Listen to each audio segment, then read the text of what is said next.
Hey everyone, it's Scott here with another one of my rock star clients, Anna. Anna, thank you so much for coming on and talking a little bit about your experience with our coaching sessions. And so tell us a little bit about yourself, your business, and what it is that you're doing. Okay, so I mentioned in previous conversations, I live in Iquitos, Peru. I'm a very polymathic kind of a person. I've done all kinds of things. I'm a trained scientist. I'm now an entrepreneur. I'm an artist. I'm a writer. And I'm gotten really big into arts and cultural stuff. And so I've been trying to basically take all these different interests I have and all this trust and generosity that I put into the world and make that something that can sustain my life economically. I mean, that's this really and what you've helped shown me, and I would recommend this to people, is what I've already done. It's incredibly validating to pause and actually look in the rearview mirror as you talk about. I think that's something that when you're ambitious and driven people, we lose track of that so quickly. We don't ever look behind. It's like and if you look behind, you feel like you can be fearful that you're wasting time. I'm not moving forward on something. When really all the things I've already needed to create, I've really already created. Like pretty much all of them are there, except for me just figuring out what my offer is and letting people know. And the other thing that's been really useful in working with you and in my own learning is I think we can get really stuck in our own urgency.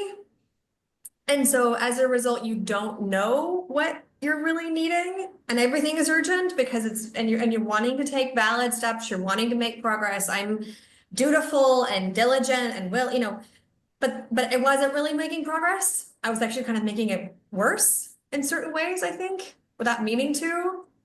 And what I think a lot of people benefit from, what I particularly benefit from, is an essential pause and the opportunity to break something down into pieces that my life can digest each day. It's like you feed a piece to each day, let each day digest it. It's not a set whole big massive thing you're trying to consume at once. And I think that's another part of it, is this, yeah, it's slowing down the digestible amount and then the reflection. And it's been very validating, more than like, here's what I need to do kind of a vibe. I appreciate those reflections. And I also just want to reflect that coaching of any kind, whether it's with me or anybody else, only works when the person on the receiving end is doing the work. And you really leaned into the process. I mean, you finished our coaching sessions in record time just because you were, while I hear what you're saying about you were able to do things at your own pace and take it slow enough to be able to absorb and execute, but also fast enough to maintain traction and pick up momentum. What was the biggest challenge that you had with this offer creation before we started working together? I struggle with clarity, and I think I often struggle with not so much like the willingness to slow down, but sort of a little bit of accompaniment while slowing down. I think that's often what I mean. I can slow down, but then I would feel like I'm kind of not doing anything. I don't really know what I'm doing.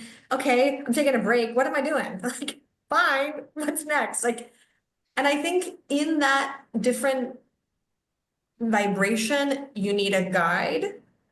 And I feel like I was just spinning wheels and kind of unclear. I mean, I was, in one sense, I know who I am and what I want and what's important to me, but I hadn't been able to sort of put that in terms of what would actually move my business forward. And I just think I had to do it with somebody else, and someone like people who have this particular skill sets. And I think I'm getting to think someone like me, I'm wanting to help people do that too, So I would say the combination of slowing down, but also that kind of accompaniment that directs you, but I don't mean that overcorrection as we were talking about on the call. I just mean that gentle shifting, which is all that I need, and probably most of us need, you know? Yeah. It's Yeah. frustrating to be endlessly feel like you just don't know, and you don't know, and you're clear. Oh, it's just like exhausting, right? So coming out of that.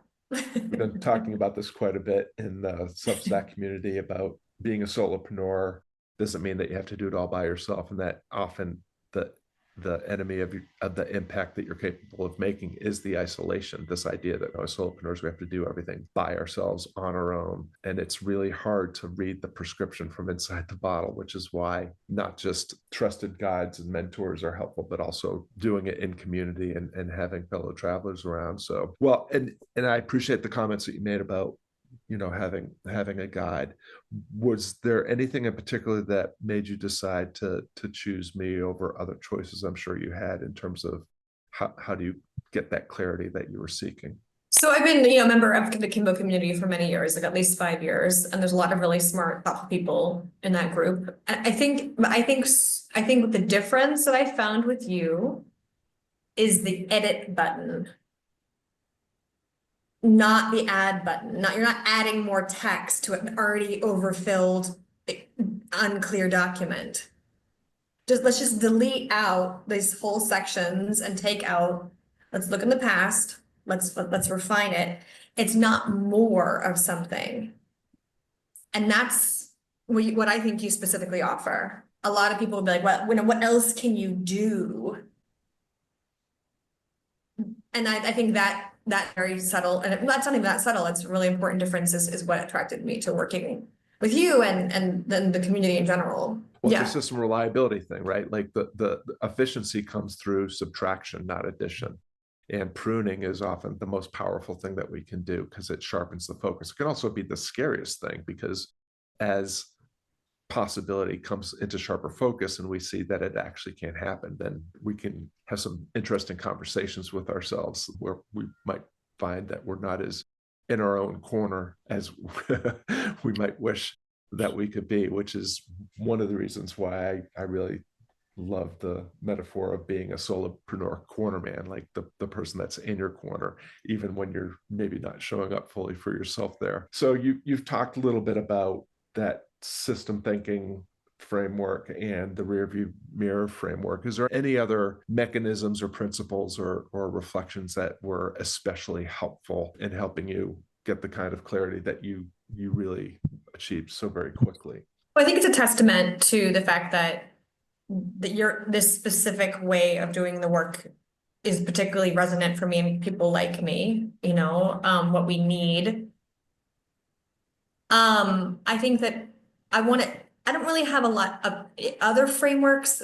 One of the practices that I do consistently does from the decision-making framework, which is the what's now question that I mentioned on the call, right? Like, I feel like even as a very, I would say a pretty quite self-aware person, I really am still often very unaware of how I'm doing or feeling at a given moment. And I think I just started always with that step one, the what's now question, kind of in every context. Just what is going on with me and what's going on in this moment. It's astounding to me of how much mental or emotional awareness I can try to develop and still not always know until I literally ask myself. So I think that's one of the one that's been the most resonant. Yeah, I think that's really what's coming to mind right now. Well, now is the only moment that we actually have that we can do anything with. And it's this whole idea of getting clarity about what situation you're in and what most immediate problem you need to solve is really powerful. And being able to articulate that in a way that makes it a solvable problem instead of an unsolvable situation. Oh, that's the other one. That's the other one that I mentioned. Yeah, it's so much of my own experience of overwhelm has come from just being like, there's this sort of vague thing that's not working. And that vague thing needs to get fixed, you know, instead of what's the specific problem, what steps are you taking? And I think that was something that you've mentioned that I think that's also really helpful. I think it's a way of almost immediately eliminating overwhelm. What actually happened for you as a result of our working together? Where are you at now with your business development, your offer creation? I'm clear that I already had most of what I have needed. I'm clear that most of the work has already been done. So I'm saving myself a whole bunch of extra, let's create something new thing, which just doesn't need to exist because it already exists. It's like, it's already great. No need to reinvent anything. So I think I'm first of all just aware of what I've already done and what I'm bringing in. And I'm also more aware of what's the most natural extension of what I can offer and what really doesn't feel like work to me and what like frankly probably isn't like work to me that much. Certain parts of it are so I would say those are two of the things about what I've learned after working with you, right? It was specific. Yeah, I go with that. Yeah, no, that's great. So Yeah, we forget sometimes how much when we save time, we save money. And so if you don't instead of doing new things or creating new things, if you can just iterate and improve the things you already have, you save a ton of time, which means that you actually are making money. which is ironic because it feels like if as someone who's kind of has historically been kind of a workaholic, I'm not anymore. But like it feels like I should be working on this, and if I'm not working on it, it actually feels kind of weirdly wrong. And so it turns out that's actually probably that's making me money. That feeling of feeling like I'm kind of wrong. And some of those things are just really odd and hard to sort of reconcile. And it just really requires, and I would say working with a group is really helpful. I mean, I love the group and I'm very loyal to attending, but I found I needed more than just a group dynamic. As I take notes and I think about stuff during the week, but like when it comes to application, the wall can still be still be in the fog. Mm, I think it's just a yeah. human problem. Yeah, no, that's a great reflection. Has there been any change like more in your life overall as a result of getting this greater clarity and confidence about your business and what you're building and where it's going? Yeah. I feel like it's sort of, again, it's that really sharp knife feeling, you're just cutting out this weekend. I'm not doing this because I know and I think that's one thing I want to underline is when you feel like when you spend a long time not knowing, like years not knowing, and you've felt like you've wandered the desert like I have, and I've done all kinds of things and leaned in a zillion different ways. And when you finally can spend a weekend feeling like you know something clearly, that's a life changer. I mean, it's just distressing. It's relief. I'm spending time with friends all weekend. I'm not thinking about this at all. Because I don't need to. What's to think about? It's clear. It's in its best version. It's the most in focus. It doesn't need to be improved. It's fine, and that's very different than how you can't how I have felt like I just don't know. I don't know.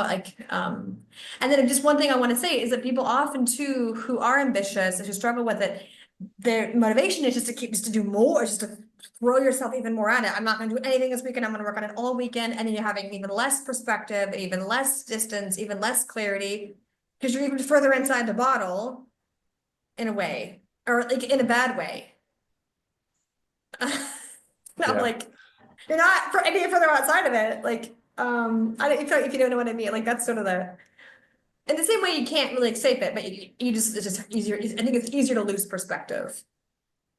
So well, I'll you're say pointing that. at something that I think is really important, which is sufficiency is not settling. Like when you have achieved, like knowing that you've achieved enough and that you've made real progress, like is that is so much more powerful than just being super productive and accomplishing a whole lot of things that didn't actually have to be accomplished in the first place. Like I think most of us do dismiss the idea of sufficiency because we think that means that we're not trying hard enough. But actually the whole point of being a solopreneur, at least in by my definition, is it's supposed to be fitting around and funding the life that you want to be living. And so the goal is to what's the least amount that I can do to get what it is that I need. And if I can dial that in and lock that in, then you can decide for yourself what you're going to do with all the extra time. But you will have extra time. So it's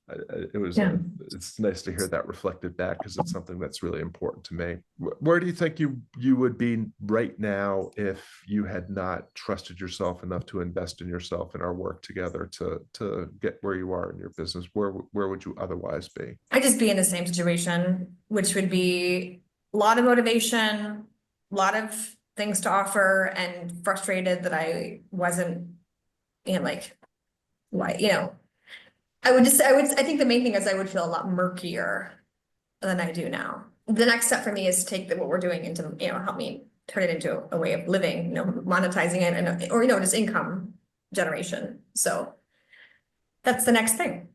Yeah. Well, So I guess, confidence. and that's the big thing. I'm like, oh, okay, like, let's do that. Like, I'm not stopping. Like, hey, this is the whole thing. Well, I am thrilled that we're going to continue to work together because you are, again, you're a great client because you are actually really leaning in and doing the work and embracing the uncertainty and navigating the inevitable challenges energetically. And we're having a little bit of fun along the way, which is always great. Final question. If anybody's on the fence about starting that initial Catalyst exchange, which is a free exchange just to get some clarity about where you're going and what's in your way, what would you tell them? No one's going to be morally or emotionally injured by having one question helpfully answered. I think someone can just ask a question and not feel obligated to do anything else and still really benefit. Really appreciate that. It does feel like a no-brainer, but so many people I think are so skeptical and maybe even cynical about anybody that's offering to provide any real value in just a free exchange. But it's, for those of us, and you experience this a little bit in your offer creation, as purpose-driven business people, we find fulfillment and meaning in actually doing the work and being helpful and useful. So I appreciate that, and would encourage anybody that's on the fence about just starting off with that initial question and answer that is entirely free to just go ahead and do that. Well, Anna, it's been a thrill to be working together for these last several weeks, and I'm looking forward to continuing the work together. And I really appreciate you taking some time to talk a little bit about your experience. Thanks, Scott. There's really, I think people don't need to be cynical. People can just try it. I think that's really, there's not a catch. So I just say that too. Appreciate that. Thank you. Thank you.